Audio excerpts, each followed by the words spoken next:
Israel dan Amerika Serikat melancarkan serangan besar yang menghancurkan salah satu fasilitas produksi senjata bawah tanah terbesar milik Iran. Pada malam 22 Maret, pesawat pembom B-1B Lancer bersama jet siluman F-35 bergerak menuju wilayah timur Teheran. Target utama mereka adalah kawasan Damavand, sekitar 50 km dari ibu kota, sebuah kompleks laboratorium bawah tanah yang terletak di koridor strategis antara fasilitas penerbangan Qojia dan pusat nuklir Parchin. Lokasi ini dipilih Iran dengan perhitungan matang, cukup dekat dengan pusat logistik di Teheran, namun berada di wilayah pegunungan yang memberikan perlindungan alami terhadap serangan udara. Citra satelit menunjukkan bahwa kepadatan sistem pertahanan udara di sekitar Damavand jauh lebih tinggi dibanding wilayah lain di Iran. Rezim menjaga lokasi ini dengan prioritas tertinggi, menjadikannya hampir mustahil untuk diserang. Namun, situasi berubah drastis sejak gelombang serangan yang dimulai pada 28 Februari. Sistem pertahanan udara seperti S-300, Bavar 373, radar, dan pusat komando dihancurkan secara bertahap. Akibatnya, perisai Damavand runtuh. Fase pertama operasi dimulai dengan peperangan elektronik. Jet F-35 melumpuhkan sisa radar dan sistem peringatan dini, membuat wilayah tersebut buta. Setelah itu, F-35 dan F-16 mendekati target dan melancarkan serangan awal ke pintu masuk terowongan. Pintu masuk ini bukan struktur biasa. Berdasarkan laporan oposisi Iran beberapa tahun lalu, kompleks Qojia memiliki terowongan utama sepanjang sekitar 1 km dengan lebar 12 meter, yang bercabang menjadi 6 terowongan tambahan masing-masing sepanjang 500 meter. Ini pada dasarnya adalah kota bawah tanah yang diperkuat beton dan terkubur 20 hingga 100 meter di dalam gunung. Skuadron F-15 kemudian menjatuhkan bom JDAM berhulu ledak BLU-109 seberat 2.000 pon untuk menghancurkan pintu masuk tersebut. Serangan ini menjadi tahap pembuka sebelum pemboman berat oleh B-1B Lancer. Di dalam kompleks tersebut, grup Shahid Hemmat, produsen utama rudal balistik Iran, melakukan produksi badan rudal dan perakitan akhir. Sementara itu, grup lainnya memproduksi rudal keluarga Fateh 110 di beberapa fasilitas terpisah. Jalur produksi rudal balistik dengan jangkauan hingga 1.400 km juga berada di dalam jaringan terowongan ini. Gudang di dalamnya menyimpan ratusan rudal siap luncur serta ribuan ton bahan bakar roket padat. Ledakan sekunder yang berlangsung selama beberapa menit menjadi bukti besarnya skala persediaan tersebut. Serangan awal menghancurkan pintu masuk dan menjebak ratusan personil di dalam, insinyur, teknisi, dan tentara yang langsung kehilangan akses ke dunia luar. Jalur evakuasi tertutup, ventilasi terhenti, dan kompleks berubah menjadi perangkap mematikan.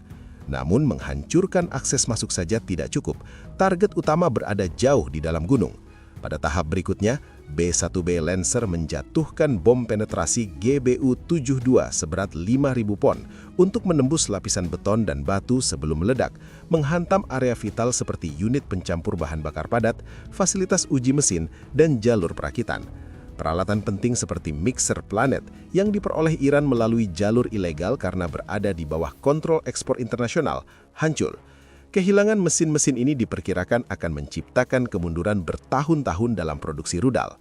Berbeda dengan serangan Israel pada Oktober 2024 yang terbatas karena pertahanan udara masih aktif, operasi tahun 2026 berlangsung jauh lebih intens.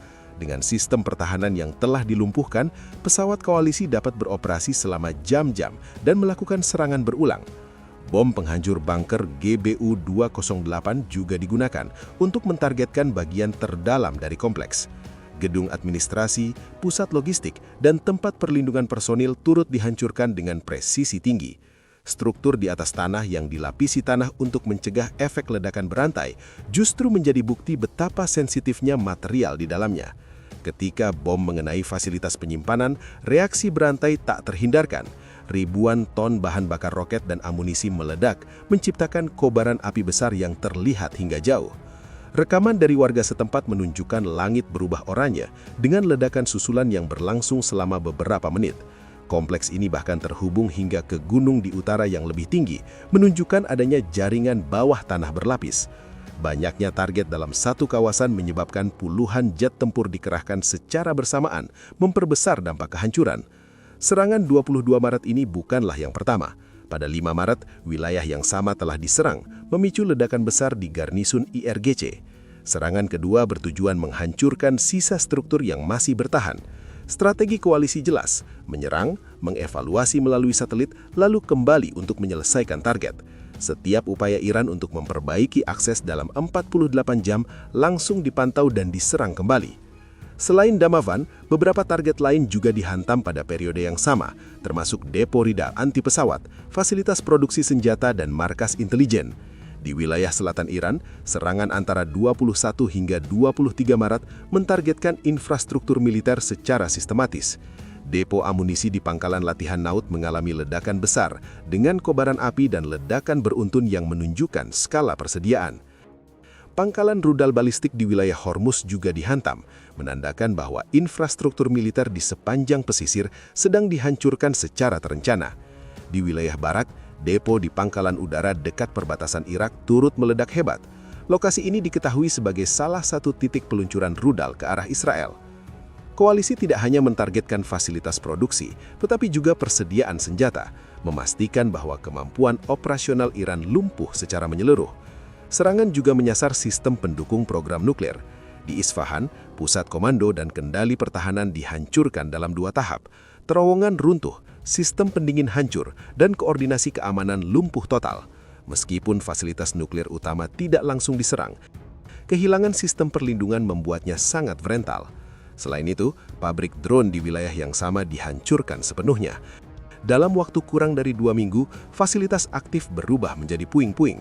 Fasilitas produksi fiber karbon, material penting untuk rudal balistik di wilayah lain, juga dihancurkan. Perusahaan ini sebelumnya telah dikenai sanksi karena keterkaitannya dengan militer Iran. Seorang juru bicara Israel Defense Forces dalam bahasa Farsi sempat memperingatkan publik sebelum serangan dimulai. Tak lama setelah itu, citra satelit menunjukkan bahwa struktur utama target telah hancur total. Fasilitas perakitan rudal balistik Kue Bar Ali, bagian dari kompleks Kojia, dan merupakan hanti kapasitas perakitan akhir rudal Iran, mengalami kerusakan parah pada 7 Maret. Fasilitas ini berafiliasi dengan kelompok industri Shahid Hemat dan berfungsi sebagai tahap akhir, tempat seluruh komponen dirakit menjadi rudal siap operasional. Citra sebelum dan sesudah serangan yang dirilis oleh United States Central Command mengkonfirmasi bahwa jalur perakitan di lokasi tersebut tidak dapat berfungsi lagi. Tidak hanya itu, sebuah pabrik turbin di kawasan industri Shukuhiyeh juga disasar. Fasilitas ini memproduksi komponen penting untuk mesin rudal dan drone.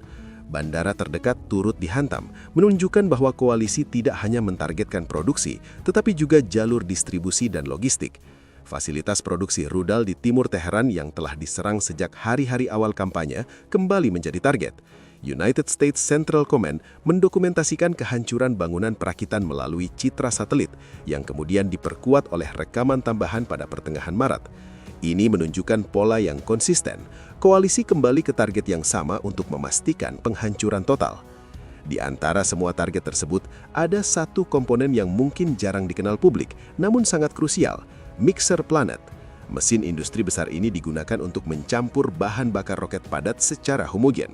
Tanpa mesin ini, produksi bahan bakar padat yang merupakan inti dari rudal tidak mungkin dilakukan. Mixer Planet berada di bawah kontrol ekspor internasional yang ketat.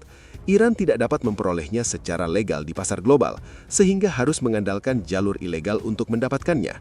Kehilangan 1 unit saja berarti penundaan produksi selama berbulan-bulan, bahkan bertahun-tahun.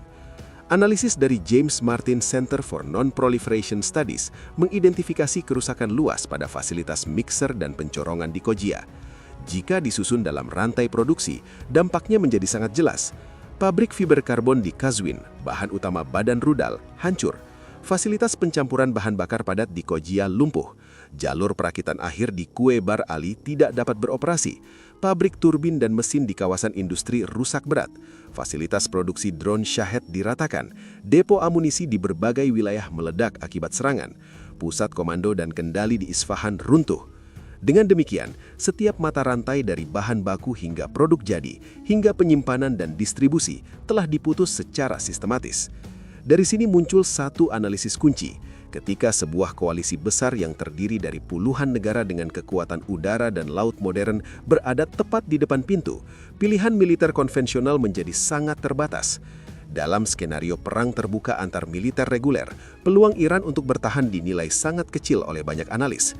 Armada lautnya yang didominasi kapal lama dan taktik serangan cepat beresiko tinggi dapat dengan cepat dinetralisir oleh jet tempur berbasis kapal tarik serta sistem pertahanan seperti Aegis System. Dalam kondisi ini, strategi Iran bergeser ke pendekatan asimetris, bukan untuk menang secara langsung, tetapi untuk membuat kawasan menjadi tidak dapat diakses oleh musuh. Terdapat 3 opsi utama dalam strategi ini. Namun, ketiga opsi ini memiliki pembatasan besar. Mereka tidak dirancang untuk memenangkan perang secara langsung, melainkan untuk meningkatkan biaya konflik, misalnya dengan menaikkan premium asuransi kapal, mengganggu jalur energi global, dan menciptakan tekanan psikologis dan politik. Pendekatan ini lebih merupakan strategi tekanan daripada kemenangan. Bahkan banyak analis melihatnya sebagai bentuk doktrin asimetris berisiko tinggi yang dapat berujung pada kerugian besar bagi Iran sendiri. Terperangkap dalam penyempitan asimetris yang mereka ciptakan sendiri dan dikelilingi oleh kekuatan militer yang sangat besar, Teheran kini berada dalam posisi yang semakin terdesak, seolah tenggelam tanpa daya di tengah badai yang mereka lepaskan. Rencana besar rezim tersebut perlahan runtuh, dihantam oleh realitas pahit berupa tekanan militer dan geopolitik yang datang dari berbagai arah. Kekalahan telak di perairannya sendiri menjadi simbol runtuhnya strategi yang sebelumnya dianggap sebagai kartu andalan. Satu-satunya pertanyaan yang kini tersisa adalah, apakah Teheran akan memilih untuk menerima tekanan ini dan duduk di meja perundingan? Ataukah mereka akan memainkan kartu terakhir yang tersisa dengan resiko terjerumus lebih dalam ke dalam krisis dan ketidakpastian yang semakin gelap? Tujuan utama dari pendekatan yang diambil sebenarnya bukan untuk meraih kemenangan militer secara langsung, melainkan untuk menghancurkan kemauan politik koalisi dengan menciptakan kepanikan di ruang publik global. Dengan menargetkan jalur perdagangan vital seperti Selat Hormuz, tekanan ekonomi global diharapkan meningkat, terutama melalui lonjakan biaya asuransi dan gangguan distribusi energi. Namun, pendekatan ini bukanlah sebuah manuver militer yang cemerlang. Sebaliknya, ia mencerminkan doktrin asimetris beresiko tinggi yang dalam banyak analisis justru mengarah pada kegagalan. Alih-alih melemahkan lawan, strategi ini berpotensi mempercepat isolasi dan mempersempit ruang gerak pihak yang menggunakannya. Ringkasan strategis dari situasi ini memperlihatkan sebuah efek bumerang yang jarang terjadi dalam sejarah geopolitik. Para pengambil keputusan di Teheran sebelumnya berasumsi bahwa ancaman penutupan Selat Hormuz akan cukup untuk membuat ekonomi global bertekuk lutut. Namun kenyataannya, langkah tersebut justru menjebak mereka dalam konsekuensi yang lebih luas dan kompleks. Hubungan diplomatik dan ekonomi dengan Eropa mengalami kerusakan yang mendalam. Di saat yang sama, elemen militer Iran semakin dipersepsikan sebagai bagian dari jaringan konflik global. Sementara kehadiran kekuatan angkatan laut modern dari berbagai negara justru meningkat di sekitar wilayah mereka sendiri. Negara-negara besar seperti China dan Rusia memilih untuk mengamati dari kejauhan, tanpa keterlibatan langsung yang signifikan. Sebaliknya, negara-negara lain dengan kepentingan ekonomi global bergerak cepat untuk melindungi jalur perdagangan dan stabilitas energi dunia. Akibatnya, kartu tekanan yang selama ini diandalkan Iran perlahan kehilangan efektivitasnya. Alih-alih memberikan keuntungan strategis, pendekatan tersebut justru mempercepat isolasi dan mempersempit ruang gerak. Dalam kondisi ini, Teheran kembali berada di titik yang sama, terjebak dalam tekanan yang mereka ciptakan sendiri, dikelilingi oleh kekuatan militer yang jauh lebih besar, dan menghadapi konsekuensi dari strategi yang berbalik arah. Rencana besar yang semula dirancang untuk menciptakan pengaruh, kini berubah menjadi beban yang sulit dikendalikan.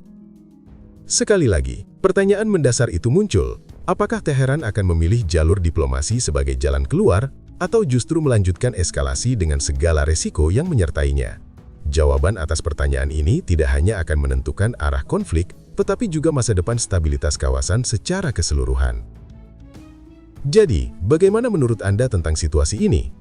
Apakah langkah yang diambil akan membawa pada penyelesaian atau justru memperdalam krisis? Silakan bagikan pandangan Anda di kolom komentar.